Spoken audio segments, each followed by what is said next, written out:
नमस्कार, ANB news देख रहे हैं आप और आप सभी का स्वागत है इस बुलेटिन में। कहां तो तय था चरागा हर एक घर के लिए, कहां चराग मयसर नहीं शहर के लिए। महाकवि दुष्यंत कुमार की लाइनें आज के हालात पर एकदम सटीक बैठती हैं। देश अब हर दिन न सिर्फ एक रिकॉर्ड के साथ आगे बढ़ता नजर आ रहा है, बल्कि मौतों के मामले में भी एक बड़ा इजाफा देखने को मिला है। पहली बार भारत में एक दिन में 4000 से ज्यादा लोगों की जान चली गई। वहीं चौथी बार लगातार तीसरे दिन 4 लाख से ज्यादा कोरोना के मामले बीते रोज भी आए थे, इससे पहले भी आए थे और आज तीसरे रोज भी एक साथ आए हैं। और इसके साथ ही आपको बता दें कि 4187 लोगों की जान चली गई, 3,18,609 लोग कोरोना से ठीक भी हुए। तो वहीं देश के कई ऐसे राज्य हैं जहां के हालात लगातार बिगड़ते नजर आ रहे हैं। बात उत्तर प्रदेश की करें तो लॉकडाउन लगने के बाद और सख्ती बढ़ाने के बाद हालात में थोड़ा सुधार देखने को मिल रहा है, लेकिन ग्रामीण क्षेत्रों से बेहद चिंताजनक तस्वीरें सामने आ रही हैं। उत्तर प्रदेश के गांव में लगातार मृतकों की संख्या बढ़ती जा रही है। लोगों का दावा है कि मौत कोरोना के संक्रमण की वजह से हो रही है। तो वहीं उत्तर प्रदेश में निजी अस्पतालों के मनमाने बिल से भी लोग परेशान नजर आ रहे हैं। कई ऐसे राज्य हैं जो कोरोना संक्रमित मरीजों का इलाज मुफ्त में करा रहे हैं, लेकिन उत्तर प्रदेश की जनता मुफ्त में इलाज तो छोड़िए, अस्पतालों की मनमानी का शिकार हो रहे हैं। उत्तर प्रदेश में बीते 24 घंटे में 2,41,403 मरीजों की कोरोना संक्रमण की जांच की गई। इसमें से 28,076 मरीज संक्रमित मिले और मौत का आंकड़ा 372 पर पहुंच गया।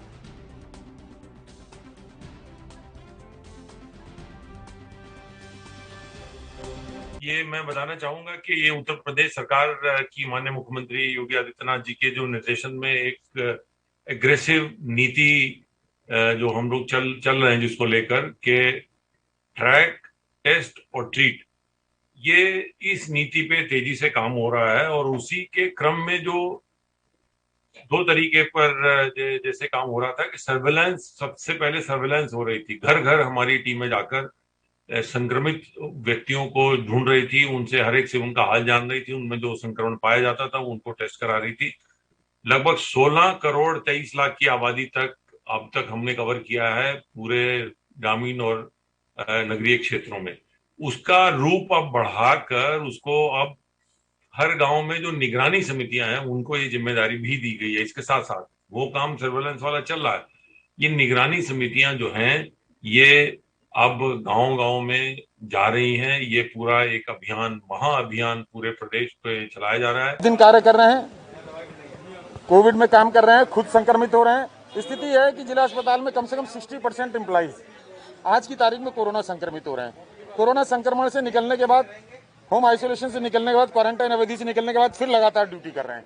हमारे तमाम कर्मचारी पॉजिटिव होने के बाद क्वारंटाइन के बाद काम कर रहे हैं, लेकिन फिर भी ये कहूँगा कि जिला प्रशासन और स्वास्थ्य प्रशासन इस पर गंभीरता से ध्यान दे कि ताकि कर्मचारी निर्भीक होकर काम कर सकें, जनता की सेवा कर सकें, उनको पर्याप्त सुरक्षा व्यवस्था उपलब्ध कराई।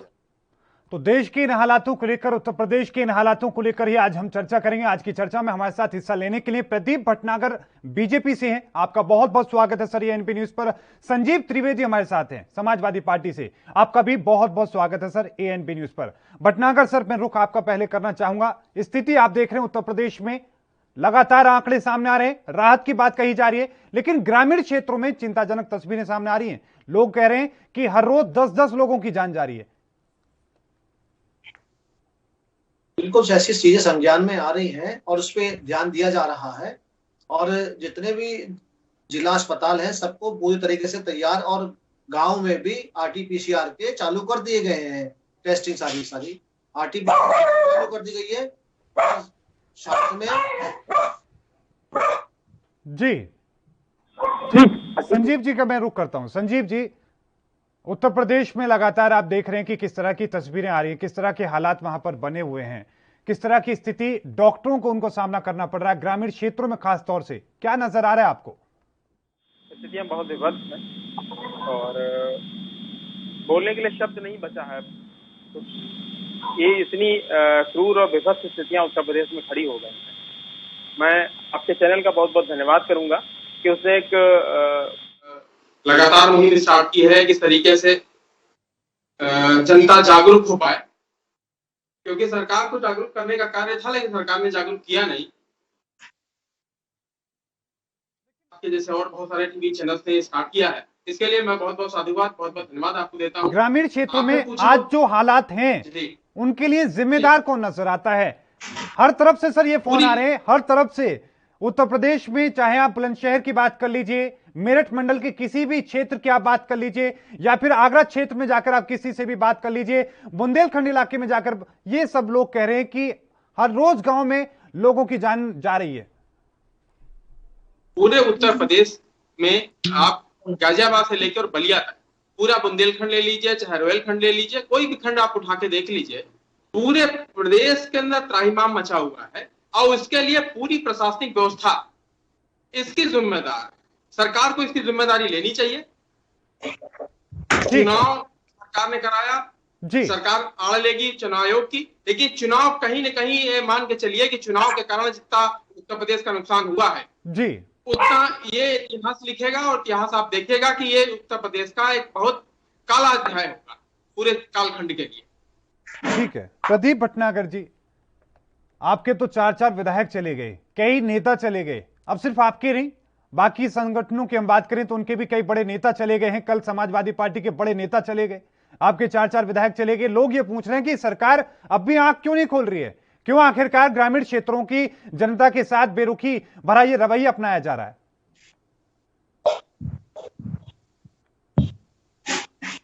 प्रदीप भटनागर जी,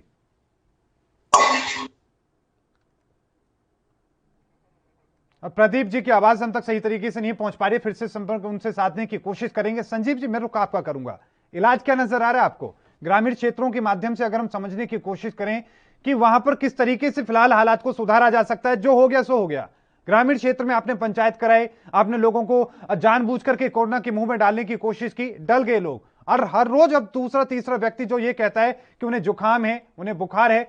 अब हालात सामान्य करने के लिए क्या नजर आता है आपको? सरकार को तुरंत RT-PCR जांच करानी चाहिए पूरे गांव के स्तर पे, और जो आपके पास इंफ्रास्ट्रक्चर बना हुआ आशा बहू के माध्यम से या जो CSC PSC बनी हुई है ग्रामीण क्षेत्रों में, वहां पर इनको ज्यादा से ज्यादा जांच, क्योंकि जब तक आप जांच नहीं करेंगे तब तक आप रोगी को ढूंढ नहीं पाएंगे, और एक रोगी कई रोगियों को स्प्रेड करता है, ऐसा चूंकि इस बीमारी के विषय में कहा जाता है। इसलिए ज्यादा से ज्यादा लोगों की जांच होनी चाहिए, और गांव के लेवल पर चाहे क्वारंटाइन सेंटर बनाने पड़े, चाहे विद्यालयों को आपको लेना पड़े, या ऐसे और कोई इंफ्रास्ट्रक्चर जहां पे बन सकते हैं उनको लेना चाहिए। उनको लेने के बाद जो भी आदमी इस तरीके से आइडेंटिफाई होता है उसको तत्काल वहीं पे क्वारंटाइन किया जाए और वहां उसका इलाज, प्रॉपर इलाज किया जाए। सरकार को इसके लिए अलग से इंफ्रास्ट्रक्चर अगर डेवलप करना है तो वो भी करे, लेकिन जो कुछ करना है वो जल्दी करे। बिल्कुल, जो कुछ करना है जल्दी करे, क्योंकि हालात जो है वो बहुत तेजी के साथ बिगड़ रहे हैं। प्रदीप भटनागर जी का मैं रुख करूंगा, लेकिन उससे पहले एक छोटे से हमें ब्रेक पर जाना होगा, और ब्रेक के उस पार यह भी समझने की कोशिश करेंगे कि जो उत्तर प्रदेश में अस्पतालों का हाल है उसको लेकर भी हम चर्चा करेंगे। रुकेंगे छोटे से ब्रेक के लिए।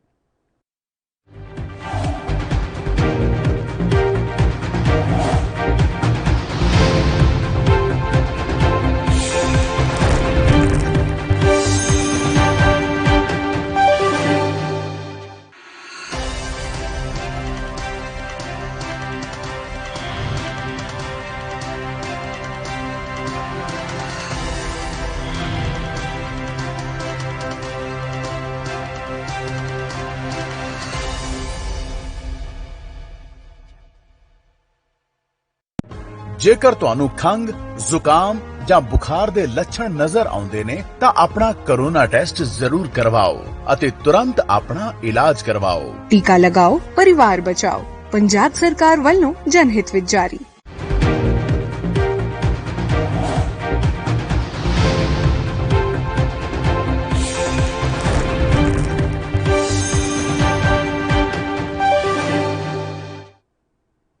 तो ब्रेक के बाद एक बार फिर से आप सभी का स्वागत है। लगातार तस्वीरें जो सामने आ रही बहुत चिंताजनक हैं और उन्हीं को लेकर हम चर्चा करने की कोशिश कर रहे हैं। प्रदीप भटनागर बीजेपी से हमारे साथ हैं, संजीव त्रिवेदी समाजवादी पार्टी से हमारे साथ हैं। संजीव जी, एक बार फिर से रुख में आप ही का करना चाहूंगा।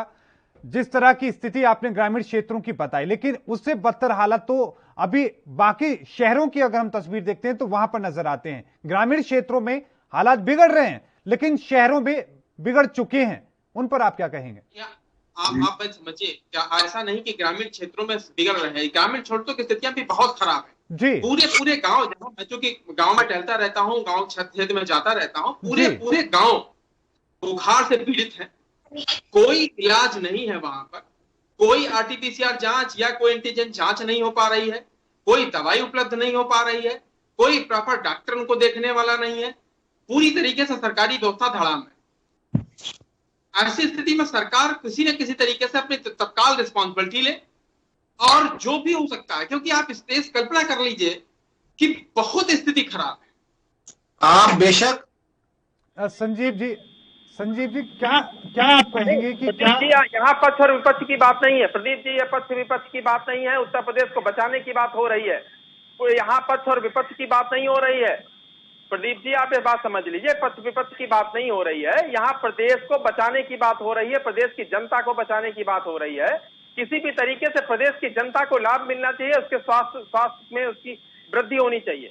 चलिए ठीक है संजीव जी, प्रदीप जी का रुख कर लेते हैं।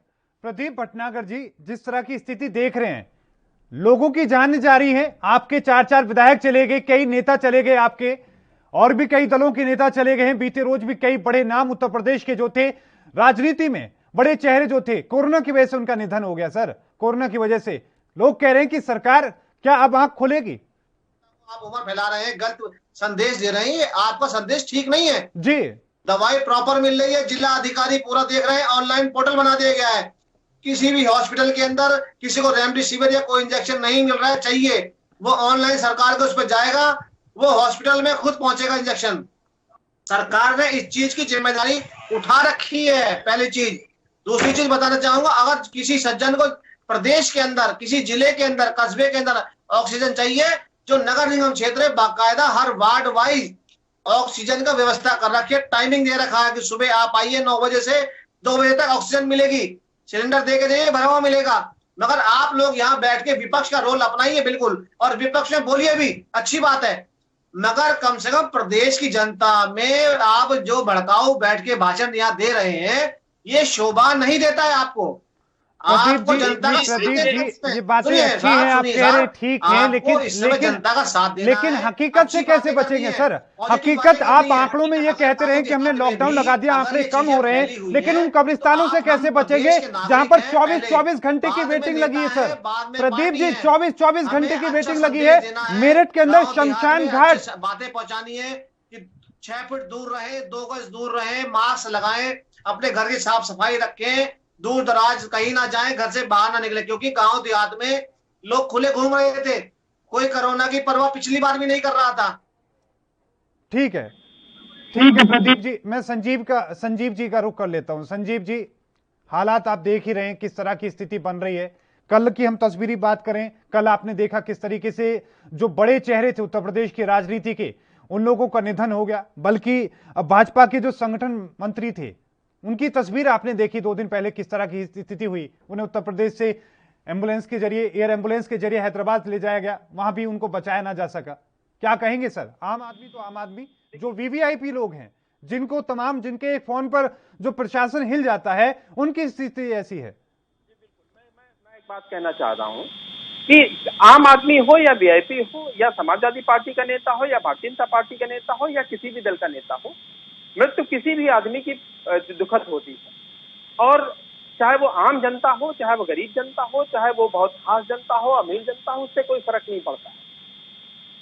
हमारा मानना यह है कि किसी की कोरोना के कारण, वो चाहे नेता हो या, बहुत दुखद है। सरकार जिस तरीके से अपने संगठन मंत्री के लिए एयर एम्बुलेंस करके हैदराबाद ले गई, ऐसी व्यवस्था अगर आम जनता के लिए हो जाती तो बहुत अच्छा हो, बहुत अच्छा हो। और बिल्कुल, अरे ऐसी भी ना हो, कम से कम इतनी तो कर दो आप, 4 पहिए वाली एम्बुलेंस मुहैया करा दो। संजीव जी, मैं पूरा कमेंट आपका करूंगा, लेकिन उससे पहले एक छोटे से ब्रेक पर हम जा रहे हैं, और ब्रेक के उस पार भी चर्चा का सिलसिला लगातार जारी है।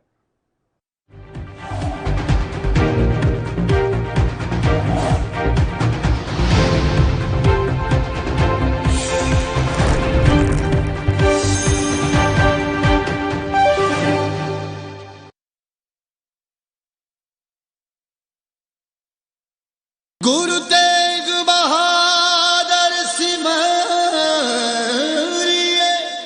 औरंगजेब ਦੇ ਵੱਲੋਂ ਹਿੰਦੂ ਧਰਮ ਦੇ ਲੋਕਾਂ ਦੇ ਉੱਪਰ ਅਤਿਆਚਾਰ ਕੀਤਾ ਜਾ ਰਿਹਾ ਸੀ। ਤੇਗ ਬਹਾਦਰ ਮਹਾਰਾਜ ਜੀ ਦੇ ਚਰਨਾਂ ਦੇ ਵਿੱਚ ਕਸ਼ਮੀਰੀ ਪੰਡਤ ਪਹੁੰਚੇ, ਆ ਕਰਕੇ ਫਰਿਆਦ ਕੀਤੀ। ਗੁਰੂ ਤੇਗ ਬਹਾਦਰ ਮਹਾਰਾਜ ਜੀ ਨੇ ਦਿਲਾਸਾ ਦਿੱਤਾ ਕਿ ਜਾ ਕਰਕੇ ਤੁਸੀਂ ਔਰੰਗਜ਼ੇਬ ਨੂੰ ਕਹਿ ਦੇਵੋ ਕਿ ਸਾਡਾ ਗੁਰੂ ਤੇਗ ਬਹਾਦਰ ਜੀ ਹੈ, ਉਹਨਾਂ ਨੂੰ ਆਪਣੇ ਧਰਮ ਵਿੱਚ ਤਬਦੀਲ ਕਰ ਲਵੋਗੇ ਤੇ ਅਸੀਂ ਸਾਰੇ ਹੀ ਇਸਲਾਮ ਧਰਮ ਨੂੰ ਕਬੂਲ ਕਰ ਲਵਾਂਗੇ। औरंगजेब ने गुरु तेग बहादुर महाराज जी दे गिरफ्तारी दे वारंट जारी किए।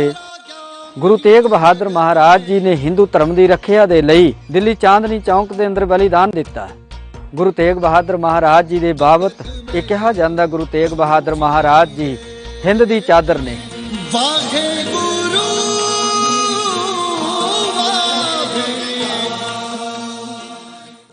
कम ब्रेक और ज्यादा खबरों के साथ देखिए ANB news in channel number पर।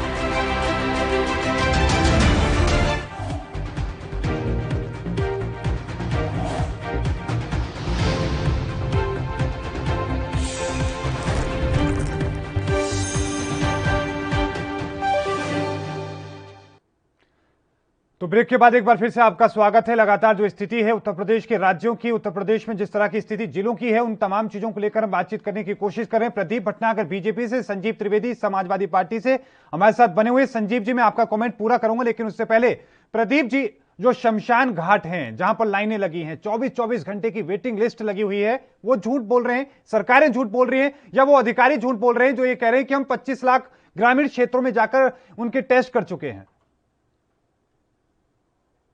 प्रदीप जी की आवाज में अभी भी किसी तरह की तकनीकी खामी, उसको ठीक करने की कोशिश कर रहे हैं। संजीव जी, अपना कमेंट पूरा करें और साथ में यह भी कि अधिकारी लगातार ये दावा कर रहे हैं कि वो स्क्रीनिंग कर रहे हैं, वो टेस्ट कर रहे हैं।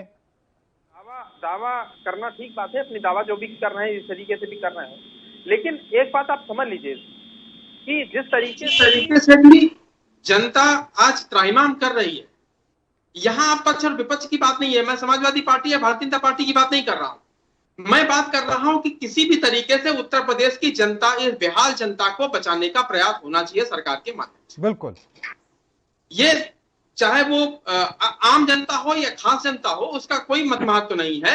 इस पूरे उत्तर प्रदेश की 25 करोड़ जनता जो है, इसको बचाने का प्रयास सरकार को करना चाहिए। उसके लिए अच्छे हॉस्पिटल्स, चाहे नए हॉस्पिटल्स बनाने की जरूरत पड़ जाए या कोई अस्थायी निर्माण करके हॉस्पिटल्स को बढ़ाने का काम किया जाए, ऑक्सीजन की अवेलेबिलिटी बढ़ाई जाए, जीवन रक्षक दवाइयां जो हैं उनको बढ़ाया जाए और डॉक्टर्स की नई खेप तैयार की जाए, चाहे वो प्रशिक्षु डॉक्टर जो अपने काम कर रहे हैं उनको भी लगाया जाए इस काम के लिए।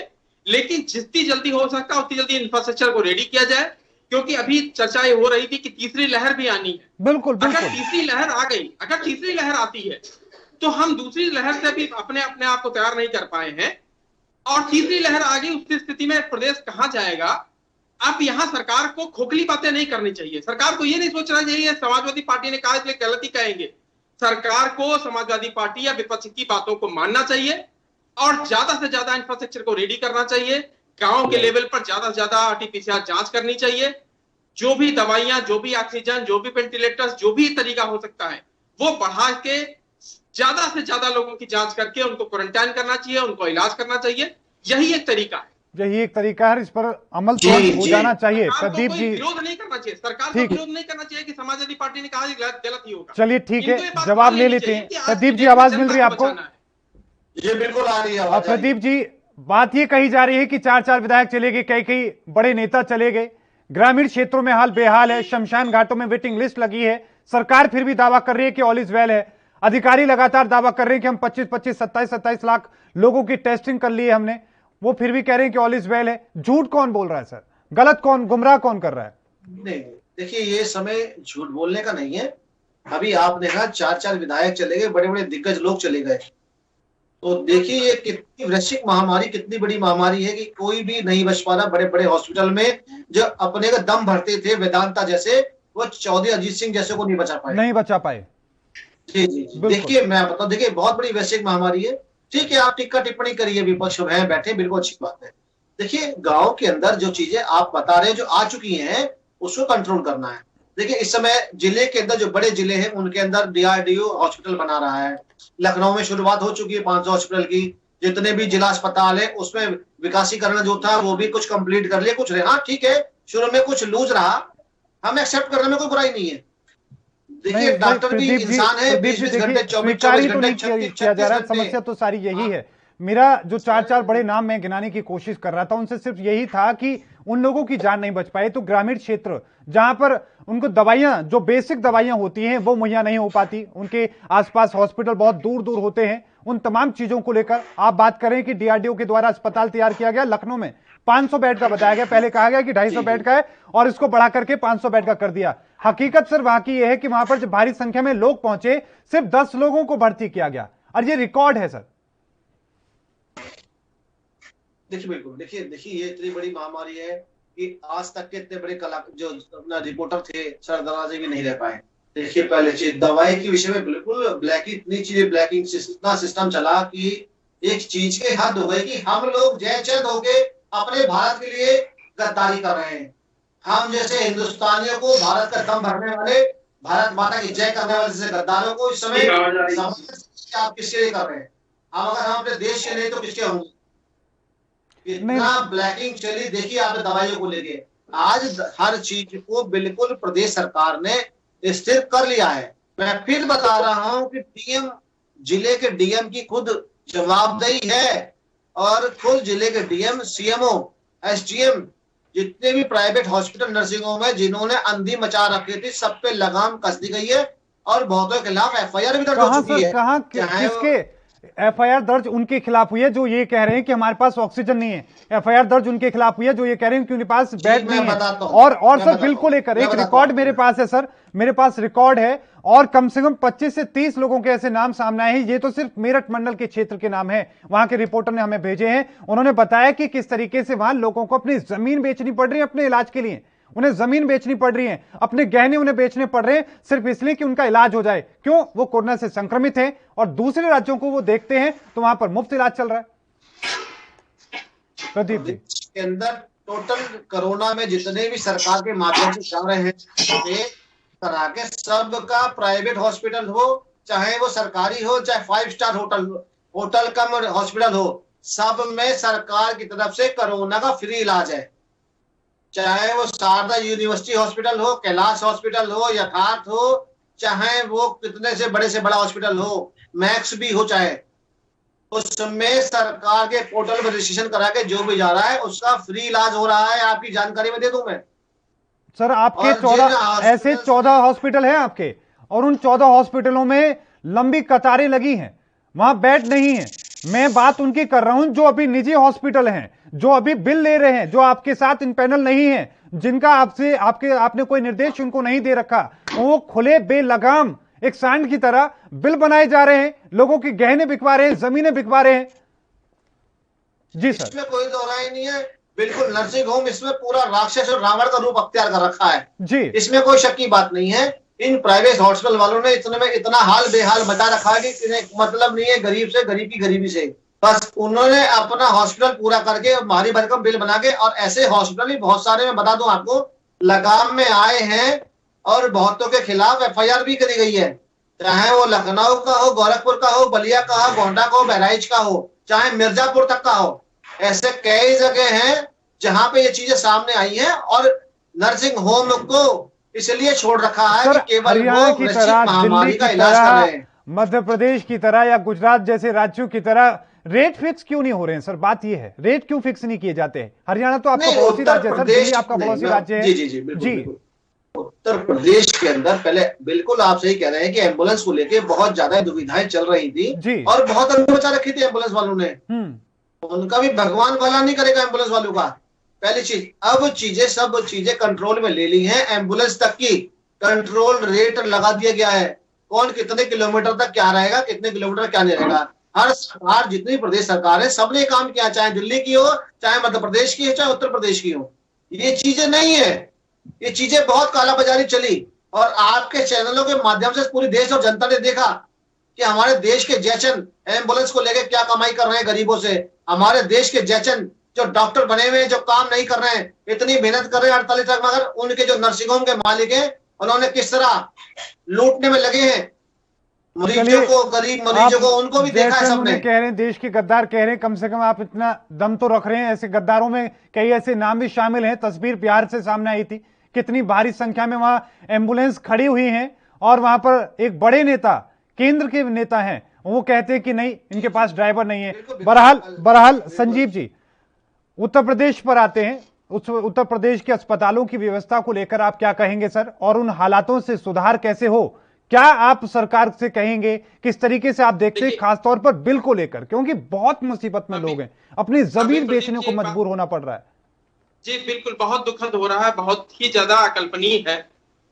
और आप एक बात समझ लीजिए कि जी, अभी एम्बुलेंस की बात कर रहे थे प्रदीप जी, कल लखनऊ के डीएम ने एक रेट निर्धारित किया है कि 10 किलोमीटर अगर एम्बुलेंस चलेगी तो उसका 1000 रुपए होगा। जी, ये एम्बुलेंस उत्तर प्रदेश जब स्टार्ट हुई थी तो समाजवादी पार्टी की सरकार थी। समाजवादी पार्टी सरकार ने बहुत दूरदर्शी तरीके से एक पूरे प्रदेश में एम्बुलेंस को स्टार्ट किया था और वो निःशुल्क थी जी। लेकिन सरकार ने आज 1000 रुपए 10 किलोमीटर के लिए लगाया हुआ है।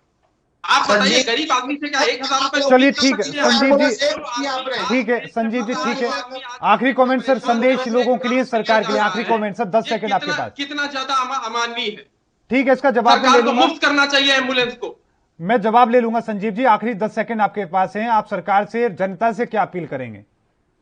जनता से यही अपील करेंगे हम कि वो ज्यादा से ज्यादा जांच अपनी जाके करवाए, और अगर किसी भी तरीके के लक्षण है तो अपने आप को क्वारंटाइन करें। और सरकार से मैं कहना चाहूंगा ज्यादा से ज्यादा जांच करें, सबको सुविधाएं उपलब्ध होगा, ऑक्सीजन बेड, हॉस्पिटल और एम्बुलेंस सब कुछ उपलब्ध करा सके सरकार, ऐसी व्यवस्था करें। प्रदीप जी, जवाब कम शब्दों में, साथ में आखिरी कमेंट खासतौर से ग्रामीण क्षेत्र के लोगों को सर, उनको ये लग रहा है कि सरकार उनसे पराई हो चुकी है, उनके लिए सर 2 शब्द, उनके लिए भी आखिरी कमेंट।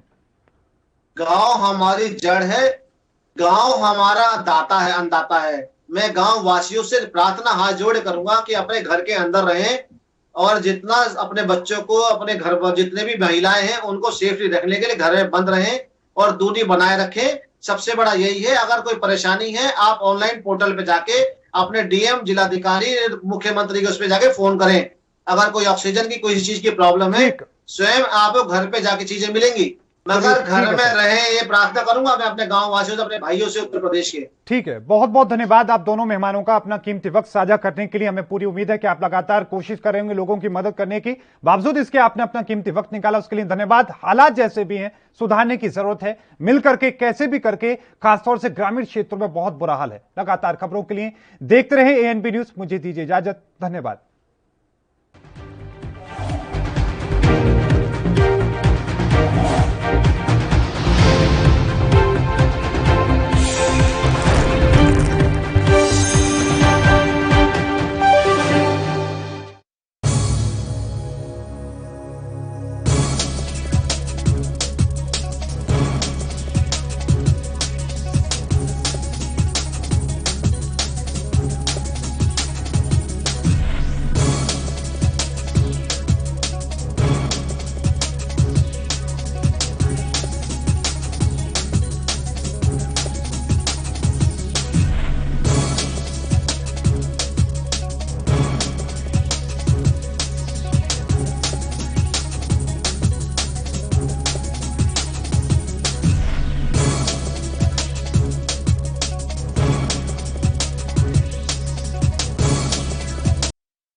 गुरु तेग बहादुर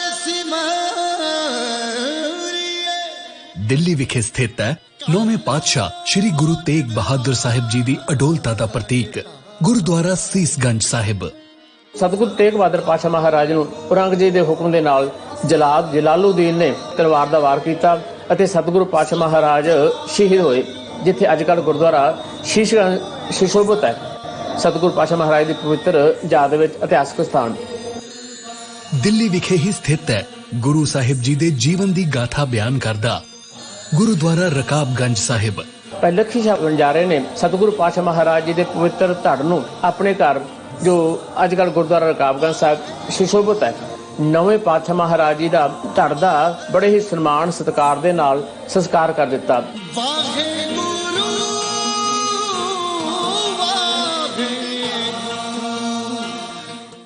कम